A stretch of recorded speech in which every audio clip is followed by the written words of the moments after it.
रिश्तों की बुनियाद को झकझोर कर रख देने वाली यह खौफनाक कहानी कुछ इस प्रकार है।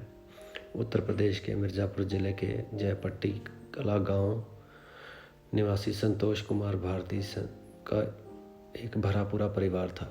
परिवार में बीवी, एक बेटे सहित 2 बेटियां थीं। बात आज से कोई 30 साल पहले की है। जयपट्टी कला गांव में रविंद्र प्रसाद गौड़ अलीगढ़ जनपद चंदौली से आकर बस गया था।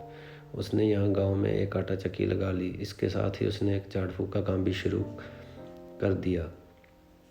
गांव में कारोबार और आमदनी बढ़ाने के साथ रविंद्र गौड़ ने पैसे का लेन देन भी शुरू कर दिया था।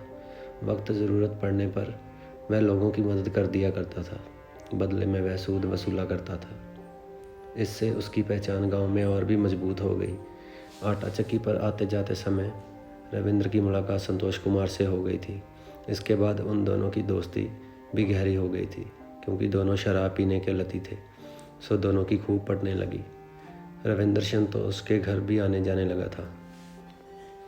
खाने पीने से लेकर वक्त ज़रूरत पड़ने पर वह संतोष की गाहे बगाहे मदद भी कर दिया करता था। संतोष के घर बराबर आने जाने के दौरान रविंद्र न केवल उसके पूरे परिवार से घुल मिल गया था, बल्कि संतोष के परिवार पर रविंद्र की बुरी नज़र भी टिक गई थी। खास करके वह संतोष की पत्नी सोनी के प्रति बुरा भाव रखने लगा था। लेकिन इसमें जब वह सफल नहीं हो पाया तो उसने अपनी आंखें संतोष की सयानी होती बेटी सुमन पर गड़ा दी थी। 20 वर्षीय सुमन उम्र के ऐसे पड़ाव पर पहुंच चुकी थी जिसके गदराए हुए बदन को देखकर रविंद्र अपना आपा खो बैठता था। लेकिन उसे ऐसा कोई अवसर नहीं मिल पा रहा था जब वह अपने मन की बात सुमन से कह सके। अपनी उम्र से आधी उम्र की बेटी समान सुमन को पाने की ख्वाहिशों में वह इस कदर पागल और दीवाना हो गया था कि अक्सर संतोष के घर किसी न किसी बहाने पहुंच जाया करता था। कभी पानी के बहाने तो कभी अन्य बहाने के जरिए वह सुमन को छू लिया करता था। पहले तो सुमन उसे नज़रअंदाज करती रही, क्योंकि वह उसे चाचा कहती थी। सुमन उम्र के उस पड़ाव पर पहुंच चुकी थी जो हर इशारे और स्पर्श को समझ सकती थी। एक दिन की बात है, घर में आटा ना होने पर सुमन रविंद्र की आटा चक्की पर आटा लेने के लिए पहुंच गई थी, जहां संजोग से रविंद्र ही अकेला था।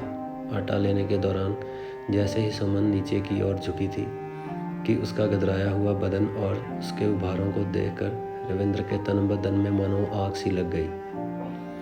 आटा देने के बहाने उसने सुमन के हाथों को अपने हाथों में थाम लिया, लेकिन सुमन झट से उसका हाथ झटक कर हंसते हुए अपने घर को लौट गई थी।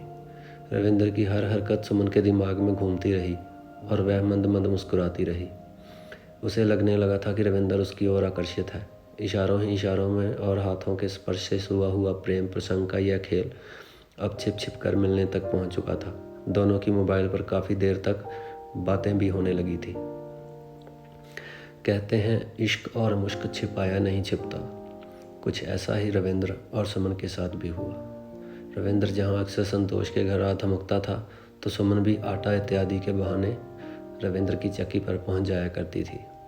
भले ही सुमन रविंद्र से आधी उम्र की थी, लेकिन उन दोनों की हरकतों के चर्चे अब पूरे गांव में होने लगे थे।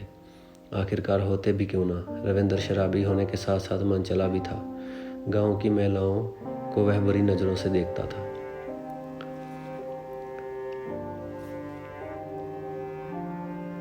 जिससे औरतें उसे अय्याश कहा करती थीं।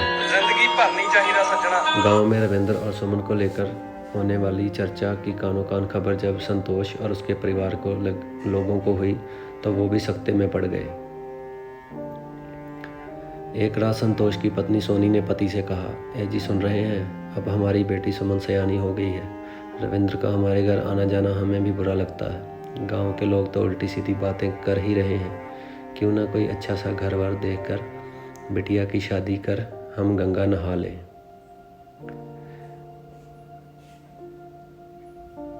माँ और पिता के बीच हो रही इस बातचीत को सुमन ने भी उस रात सुन लिया था। जैसे ही सुबह हुई, उसने चुपके से मोबाइल से रविंद्र को यह बात बता दी। उसी दिन शाम ढलने के बाद दिशा मैदान जाने के बहाने खेतों की ओर निकली सुमन रविंद्र से मिली और बुरा सा मुंह बनाते हुए कहा, आप जल्दी से कुछ करो, नहीं तो पापा हमारी शादी तय कर देंगे, फिर हम दोनों नहीं मिल पाएंगे। सुमन की बात पूरी हो पाती इससे पहले ही रविंद्र से अपनी बाहों में भरकर सीने से लगाते हुए कहता है, नहीं जानू, ऐसा मैं हरगिज़ नहीं होने दूंगा। तुम्हारे पिता कुछ करें उससे पहले ही मैं कुछ सोचता हूँ। तो सोचिए कब सोचेंगे, जब पिताजी हमारी शादी पक्की कर देंगे तब। इतना कहकर सुमन रविंद्र से लिपट गई थी। सुमन को गले लगाकर रविंद्र उसका माथा चूमते हुए बोला, आज सोच कर बताता हूँ। इतना कहकर वह अपने घर की ओर चला गया और सुमन अपने घर की ओर लौट आई। घर लौटने के बाद रविंद्र ने संतोष को हमेशा के लिए रास्ते से हटाने की ठान ली। अपनी इस योजना से उसने सुमन को भी अवगत करा दिया। अपने से ज़्यादा उम्र के पिता समान प्रेमी के कहने पर सुमन भी इस योजना का हिस्सा बन गई। इसके बाद रविंद्र अपनी योजना को अंजाम देने के लिए मौके की तलाश में जुट गया। आखिरकार वह दिन भी करीब आ गया।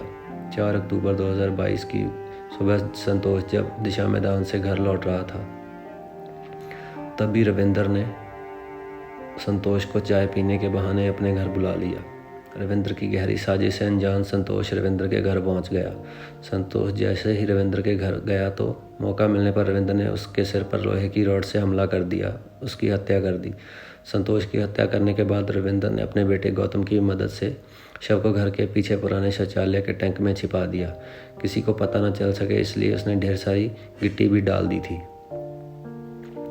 टैंक में लाश छिपाकर रविंद्र बेफिक्र हो गया था। वह संतोष के गायब होने के बाद पुलिस और उसके परिवार की गतिविधियों पर नज़र गड़ाए हुए था, लेकिन उसका यह राज ज़्यादा दिनों तक छिप नहीं सका और आखिरकार वह अपने ही बने हुए जाल में फंसकर पुलिस के हत्थे चढ़ गया। उसकी निशानदेही पर पुलिस ने वारदात में प्रयुक्त लोहे की रॉड बरामद कर ली।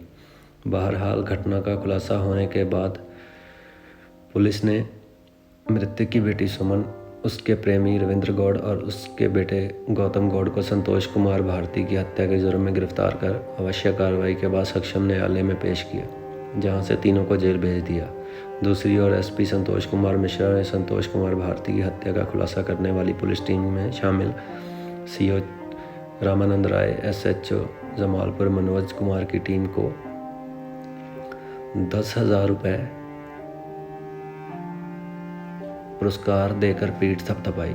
हत्यारोपी रविंद्र गौड़ की करतूतों की जहां पूरे गांव में खूब थू-थू हो रही थी, तो वहीं पिता की हत्या के आरोप में जेल की सलाखों तक पहुंची बेटी की करतूत को लेकर भी उसके घर परिवार के लोग शर्मसार हैं।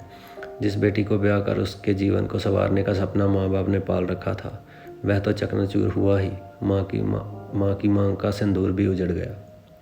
दोस्तों, अगर ये कहानी आपको पसंद आए तो चैनल को सब्सक्राइब कीजिए और वीडियो को लाइक कीजिए। धन्यवाद। और ऐसी ही कहानियों के लिए आगे हमारे चैनल पर बने रहें और बेल आइकन को दबा दें। धन्यवाद।